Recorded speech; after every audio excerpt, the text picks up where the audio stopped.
Pourquoi est-il important pour un homme d'être bon au lit et surtout comment l'être? Bon, on va pas se mentir. Vous tous, vous savez déjà pourquoi est-ce qu'il est important d'être bon au lit. En fait, je l'espère. Parce que je vous garantis que c'est généralement au lit qu'un homme conserve son respect et sa dignité dans une relation. Parce que si tu es médiocre au lit, je te garantis que ta dignité et ton respect en prendra un coup. Maintenant, comment l'être? Là, c'est quelque chose que plusieurs gars ignorent. C'est simple. Si la majorité des hommes étaient des bons coups, le marché des sextoys ne devait pas s'agrandir de jour en jour. En fait, les sextoys sont nés parce que les hommes sont devenus médiocres au pieu. C'est un fait. Les femmes ont dû trouver des alternatives naturelles ou artificielles, du concombre en passant par les vibros, pour se donner du plaisir. Parce que les hommes n'assurent plus. Et pourtant, c'est si simple. Enfin, pour la plupart du temps.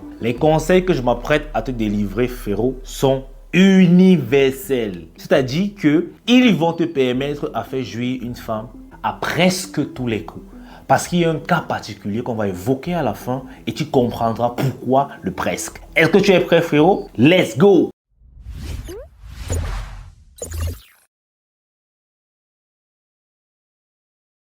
Les gars, la première des choses que vous devez comprendre pour faire jouir une femme, parce qu'en réalité, on parle de ça. Pour être un bon coup au lit, il faut arriver à faire jouir une femme. Aussi simple que ça. Ce n'est pas le fait de faire 3 heures sur une femme qui te fera être un bon coup. Non. Si tu fais 3 heures et que tu n'as pas joui, elle ne sera pas satisfaite. Ok? Donc, vous devriez comprendre. Parce qu'aujourd'hui, plusieurs frérots misent que sur l'endurance. Ils se disent que plus ils seront endurants au lit, mieux ce sera. Mais là, ça dépend de plusieurs femmes. Il y a des femmes qui n'aiment pas quand ça dure. Parce qu'à un certain moment, elles commencent par avoir mal. Donc, au lieu de prendre du plaisir, elles vivent un supplice. Ok? Donc, arrêtez de croire que l'endurance sera votre seule solution. Non. Ça peut servir dans un cas particulier. Mais, pour moi, la première des choses, ou plutôt le premier conseil que je peux vous donner, c'est de toujours mettre la femme en condition. C'est-à-dire mettre la femme à l'aise. Je vais vous dire un truc que vous ignorez peut-être. La plupart des femmes que vous voyez dehors ont des complexes. Elles ont des insécurités, surtout sur leur physique, parce qu'elles savent que c'est d'abord le physique qui nous attire. Alors, il est important de rassurer la fille avant de la pénétrer. Pourquoi? Lorsque tu mets une fille à nu, elle se sent plus vulnérable que jamais. Et surtout si elle a des défauts physiques qu'elle ne pourra malheureusement plus cacher, elle sera un peu gênée. Ok? Et le fait qu'elle soit gênée va justement biaiser le rapport simplement parce que, au lieu d'être libre et dégagée, elle sera renfermée sur elle en train d'imaginer ce que tu peux penser de tel défaut ou de tel défaut. C'est pour ça qu'il est important de mettre la femme à l'aise à ce moment-là, quand tu l'as déjà mise nue. Et la meilleure façon d'y procéder, c'est de faire des compliments originaux. À ce niveau, frérot, complimenter une femme sur son physique est tellement adapté. Parce que ça va sonner tellement vrai, même si c'est faux, même si tu es en train de mentir.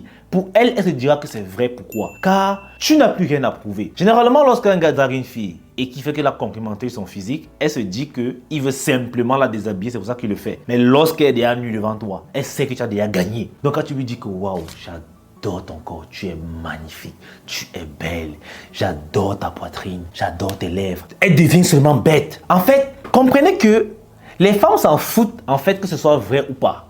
Le plus important, c'est comment ce que tu dis, ils les font se sentir en fait. Est-ce que tu comprends ce que j'essaie de te dire? Donc, complimente toujours la femme sur son physique lorsque tu veux coucher avec elle. Et si elle t'a donné un de ses défauts, peut-être qu'elle a des vergetures. Et dans les commentaires, les causeries et tout, vous êtes assez ouvert, mais elle t'a dit que moi, j'ai les vergetures, mais je n'aime pas ça. Frère, quand tu as des habits, tu fais petit bisou sur vergetures. Tu dis que tu adores ça. Moi, personnellement, j'adore les vergetures. Je ne sais pas pourquoi, mais c'est comme ça. Je kiffe ça. Ok? Gros, petit, j'adore. Par exemple, elle peut te dire qu'elle complexe sur ses fesses et tout. Quand tu as des habits, frérot, tu frappes un peu ça, tu lui dis que ouais, moi je kiffe. La taille, tu as ce qu'il faut là où il faut. Même si elle est plate comme une planche, tu la flattes. Le plus important, c'est de réussir ton rapport, frère. Tu es en mission, tu dois être professionnel. Tu mets tout ce qu'il faut en œuvre pour favoriser ton espace de travail. Tu vas voir que dès que la femme se sent à l'aise, frérot, elle est dégagée, elle est ouverte. Et c'est où Elle peut gesticuler et faire ce qu'elle veut dans la chambre. Elle peut te faire de ces choses bizarres. Simplement parce qu'elle a déjà relâché la pression. Elle est à l'aise avec toi. La deuxième des choses, ou plutôt le deuxième conseil, frérot, c'est la communication. Et franchement, je pense que c'est la clé. Malheureusement, c'est un frérot qui pense que demander à une femme ce qui lui fait plaisir, bien quelle position, bien quelle activité lui fera jouir, c'est de la tricherie. Non, frère, tu gagnes juste en temps. Comprends une chose, tu n'as rien à prouver. Il y a des gars qui pensent que parce que toutes les femmes ont un vagin, alors toutes les femmes sont pareilles. Mais non, frère, c'est pas parce que tu as fait jouir une femme avec une certaine méthode qu'elle marchera pour toutes les autres. Non. Une femme peut adorer une pratique, l'autre déteste. Une femme peut ressentir plus de plaisir sur une position précise, l'autre ne ressent presque rien. Alors il est important, si la fille que tu as en face de toi n'est plus vierge, de lui demander ce qui lui ferait plaisir. Ça va te faire gagner en temps et te faire dépenser moins d'énergie. Parce que parfois, on est là, on fait, on croit bien faire, alors que la petite ne ressent rien. On transpire, on souffre pour rien. On fait plus de 30 minutes, on se dit que bon, on a tué. Là, c'est bon. La petite, elle n'a rien ressenti. Pour elle, tu n'as rien foutu. Alors les gars, soyez humbles. Demandez. Si cette fille n'est plus vierge, elle connaît son corps plus que toi. Alors, demandez. Mais bien sûr, tu peux aussi ajouter ton grain de sel en mettant en avant ton expérience. C'est-à-dire, avec ce qu'elle te dit, avec ton expérience, tu peux améliorer le truc, tu vois, pour que ce soit plus sensationnel encore. Est-ce que tu comprends, frérot? La communication. La communication. C'est très important. Et un autre conseil, frérot, c'est de savoir à quel type de femme tu as affaire. Est-ce qu'elle est clitoridienne? Est-ce qu'elle est vaginale? Vous savez, il y a des filles qui n'ont pas besoin de pénétration pour jouir. Si tu fais bien les préliminaires, tu fais bien qu'uni, elle a joué ses propres. Et quand c'est comme ça, c'est bon, frère. Tu n'as plus à te tracasser, à souffrir, à transpirer dans le moment de va-et-vient. Tu fais ta part, tu jouis, tu pars. C'est bon, tu as validé. Mais malheureusement, il y a d'autres styles de filles, frérot. Tu dois compter au minimum 1 heure pour qu'elles puissent jouir. En fait, c'est comme ça qu'elles sont. C'est la constitution de leur organe génital qui est comme ça. Il faudrait que la stimulation se fasse non seulement plus lentement, mais plus longtemps. Si tu rencontres ce genre de femmes, frère, il faut faire du cardio, ça va t'aider. Parce que tu vas devoir être endurant. C'est dans ce cas pratique que je te disais au début que l'endurance est nécessaire. Certaines filles, tu n'as pas besoin de faire 5 minutes pour la faire éjaculer. D'autres filles, tu suces seulement ses tétons, c'est bon. C'est bon, frère. Elle va pisser partout. Mais il y a d'autres filles que, frère, fais tout ce que tu veux. Si tu n'as pas fait minimum 1 heure sur elle en faisant une seule position lentement, tu perds ton temps. Tu perds ton temps. Mais ces conseils, c'est universel, les gars. Vraiment, il est assez simple pour faire jouer une femme.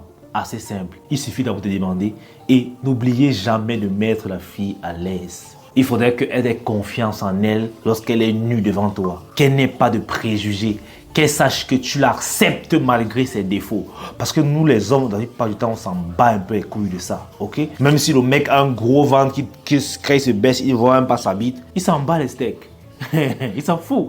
Mais la femme ne s'en fout pas. Parce qu'elle sait que son physique compte pour beaucoup dans le plaisir sexuel. Donc les gars, on se dit à très bientôt. C'est tout pour la vidéo. Surtout, n'oublie pas de nous rejoindre dans le canal privé Telegram. Le lien est dans la description. Sur ce, peace out. On est ensemble. Et j'espère qu'après cette vidéo, frérot, tu n'auras plus d'excuses de ne plus être un bon coup. J'espère pour toi. Peace out.